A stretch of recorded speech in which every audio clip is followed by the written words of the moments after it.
que dans les quartiers difficiles, effectivement, des pompiers soient visés du fait qu'ils puissent représenter l'autorité, du fait qu'ils puissent représenter l'État, c'est une réalité. On ne va pas aller à contre-courant à ce niveau-là. Mais dans le dossier qui concerne mon client, dans ce dossier-là,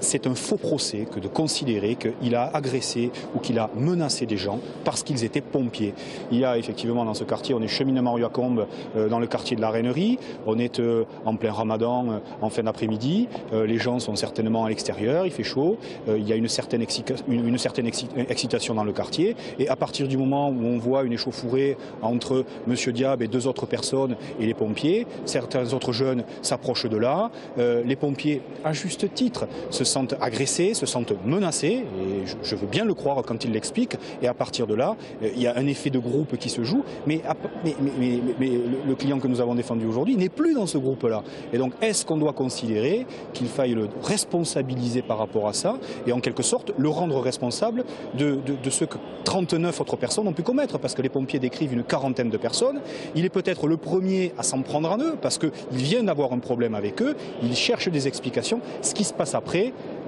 qu'on puisse considérer qu'il en est à l'origine, mais de là à le condamner à 2 années de prison pour ce qui s'est passé après alors qu'il n'était plus présent, je trouve ça un peu disproportionné. C'est une peine sévère, mais je pense que c'est l'atmosphère qui joue dans ce genre de dossier beaucoup plus que ce qu'on peut réellement reprocher à la personne.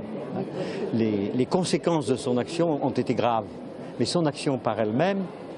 à mon sens, ne méritait pas la sanction qui est prononcée.